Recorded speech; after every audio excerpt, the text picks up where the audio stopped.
এই বছরে এটাই আমার লাস্ট ভিডিও। কালকে থেকে নতুন বছর, নতুন করে ভিডিও শুরু করব। অনেক দিন থেকে ভালো মতো ভিডিও দিচ্ছিলাম না, তো আজকে ভেবেছি ভিডিও দিব। আজকে খুব সুন্দর রৌদ্র উঠেছে, প্রায় 7 থেকে 8 দিন পর রৌদ্র উঠলো।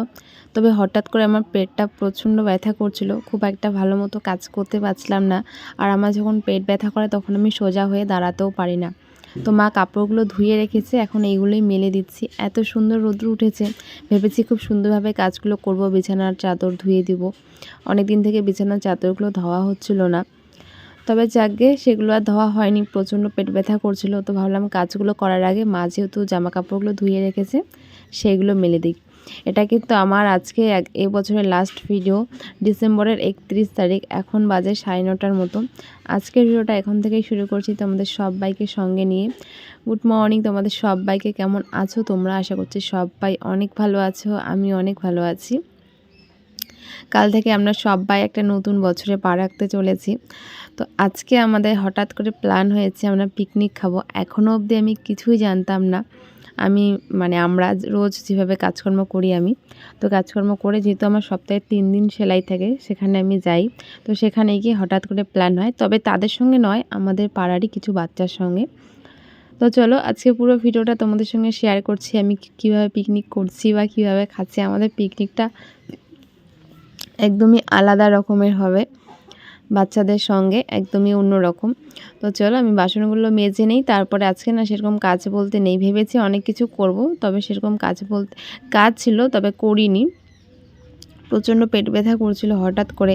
ঘুম থেকে উঠে আমি রোজ 1 গ্লাস করে লেবু জল খাই, 2 দিন ধরে খাওয়া নেই মামারা এসেছে বলে, তবু খেয়েছিলাম একটা দিন। আমি ভাবছি হয়তোবা অভ্যাসটা হয়েছে, জল খাওয়া খুব ভালো অভ্যাস, হয়তোবা 2 দিন থেকে জল খাচ্ছি না, এর জন্যই পেট ব্যথা হচ্ছিলো। তারপর সঙ্গে সঙ্গে আবারও জল গরম করে একটুখানি জল খেয়ে নিলাম, তবু পেট ব্যথা কমছিল না। অনেকটা সময় এমনি এমনি কাটিয়ে দিলাম, তারপরে এখন বেলা করে ভিডিওটা শুরু করছি। তবে আজকে রৌদ্রটা খুব সুন্দর উঠেছে। বাইরে প্রত্যেকে কাপড় জামা কেচে দিয়েছে, বাইরে পুরো কাপড় জামার মেলা লেগেছে, এতটাই কাপড় জামা বাইরে দেওয়ার জায়গা নেই, বাড়ির মধ্যেই দিয়েছি। আর আমার একটা ফ্রেন্ড আমার একটা বান্ধবী, তার বাচ্চা হয়েছে, 1 বছর প্রায় হতে চললো, তো তার বাচ্চার জামা কাপড়গুলো আমাদের বাড়িতে মেলে দিয়েছে। এতটাই জামা কাপড় মেলানোর অভাব যে আরেকজনের জামা কাপড় আরেকজনের বাড়িতে গিয়ে মেলে দিয়েছে, আমার বাড়িতে এসে তার ছোট বাচ্চার জামা কাপড়গুলো মেলে দিয়েছে যেন শুকিয়ে যায়।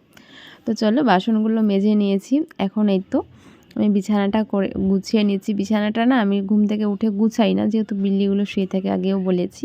তো এখন বিছানাটা গুছিয়ে তারপরে কিছু খেয়ে নেব। কিছু বলতে আজকে আমি খিচুড়ি রান্না করেছি, তো সেটাই খেয়ে নিয়েছি, খাবো। কালকে রান্না করেছিলাম খিচুড়ি, অনেকগুলো সবজি দিয়ে করেছি, এত টেস্টি হয়েছে কি বলবো। আমার এভাবে খিচুড়ি খেতে দারুণ লাগে। আমি সবজি আলাদা করে কখনো রান্না করে খাই না, আমি সবজিটা খিচুড়ির মধ্যে দিয়েই খাই। এভাবে খেতে দারুণ টেস্টি হয় আর দারুণ লাগে খেতে। আমি একদিন রান্না করে 2 দিন ধরে খাই, যেদিন রান্না করবো সেদিন সারাদিন খাবো, তারপরেও সারাদিন খাবো। তো আজকে সকালবেলা খিচুড়ি খেয়ে নিয়েছি, তারপরে দুপুরে রান্না বান্নার জন্য সবজি কেটে নিয়েছি। আজকে রান্না করব বাঁধাকপির তরকারি আলু দিয়ে, আর রান্না করব সরিষা ফুলের বড়া। তবে আজকে সরিষা ফুলের বড়াটা কিভাবে করি সেটা দেখাতে পারবো না, সেটা আমি করিনি ভিডিও, তো সেটা আরেকদিন করব। আমাদের এই পাশে তো নদীতে অনেক সুন্দর সরিষা ক্ষেত হয়, আর সেখান থেকে আমি একটু ফুল নিয়ে এসেছি, সেই ফুলগুলো দিয়েই বড়া করব। বড়াগুলো খেতে ভালো লাগে, তবে কিছু কিছু সরিষা ফুলগুলো একটু তেতো থাকে, তখন ভালো লাগে না। তবে যেগুলো একটু কম তেতো থাকে সেগুলো খেতে বেশ ভালো লাগে। তবে সরিষা ফুলের থেকে মিষ্টি কুমড়ো, বক ফুলের বড়া এগুলো একটু বেশি টেস্টি লাগে। তো মামারা তো চলে গিয়েছে, আর টেবিলটা এভাবে ছিল উঠোনের মধ্যে, ভালো লাগে না। আমাদের বাড়িঘরগুলো ছোট ছোট, তো এরকম জিনিস থাকলে ভালো লাগে না। তবে যেহেতু আত্মীয় স্বজন আসলে না রাখলেও হয় না, তবে যখন চলে যায় তখন খুলে এভাবে রেখে দিতে হয়। কেন কি এটা থাকলে একদম হিবিজিবি লাগে। আমি যেহেতু সবসময় বাড়িঘর পরিষ্কার করে রাখতে পছন্দ করি, তো আমার কেমন জানি একটা লাগে, তো আমি সেটাকে খুলে রেখে দিয়েছি। আর টেবিল কভারটা যেটা ছিল সেটাও মুছে নিয়েছি, চেয়ারগুলোও মুছেছি। তো এখন সেগুলো আমি খুলে টুলে রেখে দিচ্ছি, উঠোনটা ঝাড় দিয়ে উঠোনটা মুছে নেব। আর কলসটা বের করেছি, সেটা আমি মাজবো। এটা আমি 2 দিন 3 দিন পর পর মাজি। আর এটা অনেকটা চাপগা লাগানো, তার কারণ এটা অনেকটা ভারী। অনেক ছোট থেকে আমি জল আনতাম, তখন অনেকবার পড়ে গিয়েছিলাম, তখন অনেকটা দূর থেকে জল আনতে হতো। এখন তো বাড়ির সামনে থেকেই জল আনি। আগে একদম অনেক দূর থেকে জল আনতে হতো এই ভারী কলসটা নিয়ে। তখনও অনেকবার পড়তাম আর কলসটাও অনেকবার পড়েছে, যার জন্য এই অবস্থা। তো এইগুলো খুব আলসেমি জিনিস, কেনাই হয় না, তো যার জন্য ওটা দিয়ে আমাদের কাজ চলে যায়। একদিন জল আনলে আমাদের 2 দিন হয়ে যায়। আগে রোজ জল আনতাম, এখন আর রোজ জল আনি না। তো চলো আমি উঠোনটা ঝাড় দিয়ে নিয়েছি, এবার ভালো করে পুরো উঠোনটা মুছে নিচ্ছি। উঠোনটা না অনেক দিন থেকে মোছা হচ্ছে না, খুব বাজে লাগছিল দেখতে। তাই ভাবলাম আজকে মুছে নেই, কালকে তো আবার নতুন বছর, নতুন করে বাড়িঘরগুলো মুছাকুছা করব একটু। সেরকম কিছুই না যে নতুন বছর নতুন কিছু, সমস্ত কিছু একই থাকে, জাস্ট বছরটা নতুন হয়, পুরনো যে সাল মানে বছর সেটা চেঞ্জ হয়, আর নতুন বছর আবার 1 থেকে জানুয়ারি শুরু হয়ে, এটাই আমার কাছে, এটাই আর কিচ্ছু না। তবে আমাদের এদিকে যেহেতু আমি ভয়েসটা পরে দিচ্ছি, আমাদের এদিকে যখন 30 তারিখ 31 তারিখ পার হয়ে জানুয়ারির 1 জানুয়ারি সেই রাতে 12টা, যখনই 12টা বাজলো, বাপরে এত আওয়াজ, এত আওয়াজ, এত বাজি ফাটানো হচ্ছিলো, এত বাজি ফাটানো হচ্ছিলো, অনেকক্ষণ ধরে বাজির আওয়াজ পেয়েছি রাত 12টার দিকে। যেহেতু আমরা পিকনিক খেয়ে 11:30 কি 11:30টার মতো তখন আমরা বাড়ি যাই, তো বাড়ি আসি। আর আমি যেখানে পিকনিক খেয়েছি আমাদের বাড়ি থেকে মাত্র 2টো বাড়ির পরেই বাড়িটা, তো সেখান থেকে বাড়ি আসি, তারপর তো আর সঙ্গে সঙ্গে ঘুম হয় না। তো তখন দেখছি কত বাজি ফাটাচ্ছে। এর আগের বার তো আমি ঘুমিয়ে পড়েছি, তখন আমি শুনতে পারিনি, তবে হালকা একটু কানে আসে ঘুমের মধ্যে। তবে আজকে অনেকক্ষণ অবধি বাজি বেজে ফেটেছিল আর দারুণ লাগছিল, সবাই বেশ এনজয় করছিল। আর আমাদের পাড়ায় প্রত্যেকটা জায়গায় পিকনিক খাচ্ছিল সবাই, দূরে দূরে কেউ যাচ্ছিল না আজকে দিনটা রাত্রে।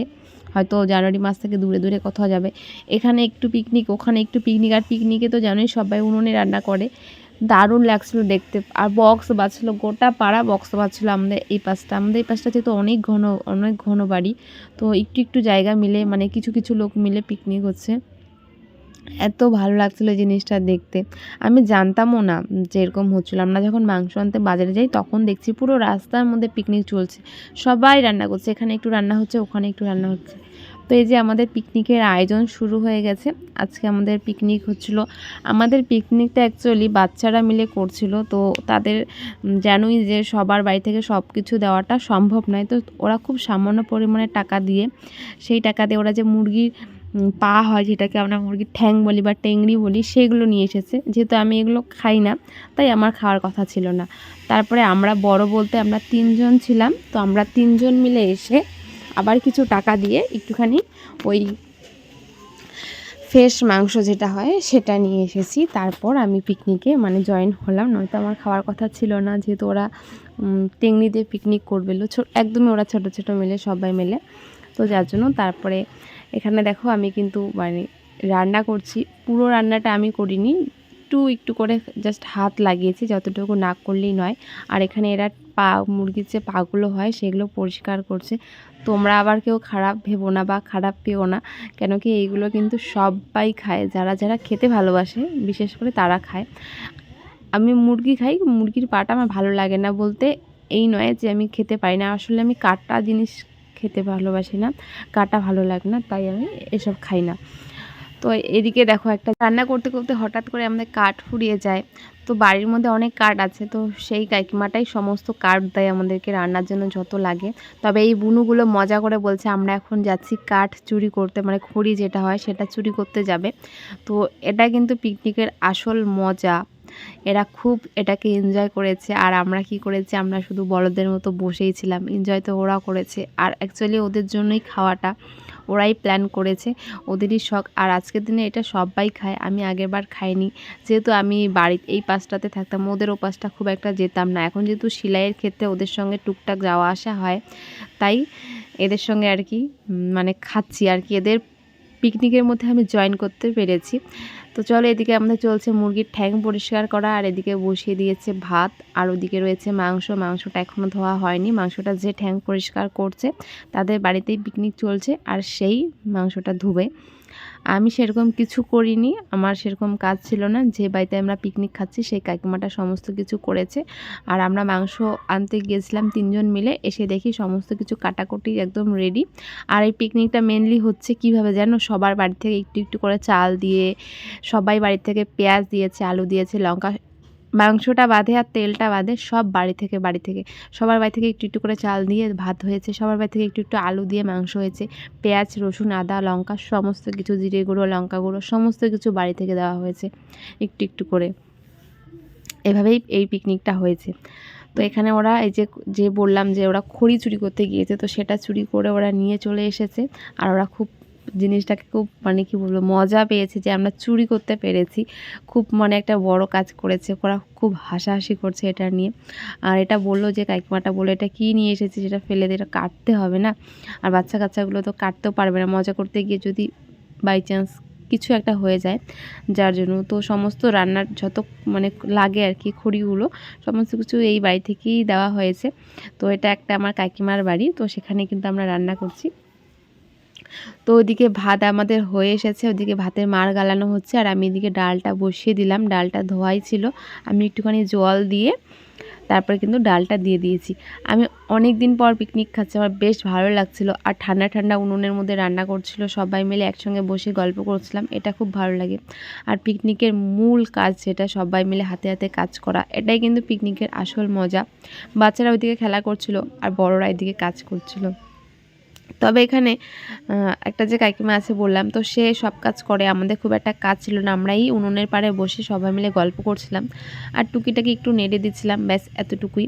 তো এখানে দেখো আলুটা কিন্তু বসিয়ে দিল, আর আলুটা ভালো মতো ভাজার পর এবার মাংসের জন্য যে তেল হয় সেটা দিয়ে তারপরে পেঁয়াজগুলো দিয়েছি। যে পেঁয়াজগুলো দেখছো এগুলো প্রত্যেকের বাড়ি থেকে দেওয়া, 2 3 4 5টা করে যে যতটুকু পেরেছে ততটুকু পেঁয়াজ রসুন আদা দিয়েছে। তো সেগুলো কাটাকাটির পর এরকম হয়েছে। আসলে পিকনিক খেতে হলে আমার মনে হয় এইভাবেই খাওয়া বেশি মজা। আমার মা বলতো আগেকার দিনে নাকি এভাবেই পিকনিক খাওয়া হতো, সবাই সব কিছু বাড়ি থেকে দিত। এখন তো সবাই টাকা দিয়ে সমস্ত কিছু কিনে আনে। আর আমরা যেহেতু বাচ্চারা মিলে খেয়েছি, সবার পক্ষে এত টাকা দেওয়া সম্ভব হয়নি, তাই সবাই অল্প পরিমাণে টাকা দিয়েছে। আজ শুধু মাংসটাই কেনা হয়েছে, যেটা বাড়ি থেকে দেওয়া একদমই সম্ভব নয়। আর যেগুলো বাড়ি থেকে দেওয়া সম্ভব হয়েছে সমস্ত কিছু সবাই বাড়ি থেকে দিয়েছে। তো এখন আলুগুলো দিয়ে দিল, আর মাংসটা কিন্তু অনেকগুলো হয়েছে, এখানে কিন্তু সবাই পুরো ভরপুর খেয়েছে।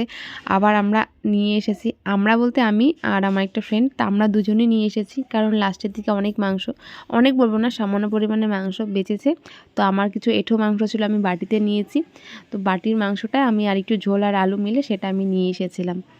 তো দেখো এখানে বাচ্চাগুলো খেতে বসেছে, এবার এদেরকে সবাই মিলে আমরা খেতে দেবো। আমরা যে বড় 3 জন আছি, তো তারা আমরা সবাই মিলে খেতে দেবো। কেউ মাংস দেবে, কেউ ভাত দেবে, কেউ ডাল দেবে, ব্যাস এতটুকুই আমাদের রান্না হয়েছে, ভাত মাংস আর ডাল। এই যে আমাদের মাংস, 1 কড়াই মাংস। তো মাংসটা কীরকম হয়েছে, আর এদিকে ভাত রয়েছে। এখানে হচ্ছিলো 10 জনের বাড়ি থেকে চাল দেওয়া হয়েছে, 10 রকম চালের ভাত, আর তার সঙ্গে মাংস, আর হয়েছে ডাল। আর কিচ্ছু না, এতটুকুই আমরা অ্যারেঞ্জ করতে পেরেছি আমাদের সামর্থ্য অনুযায়ী, আমাদের গরিবের পিকনিক। আর এটা কিন্তু আমার কাছে বেশ মজা লেগেছে। তো চলো আজকের ভিডিওটা এখানে শেষ করছি। তোমাদের সবাইকে গুড নাইট।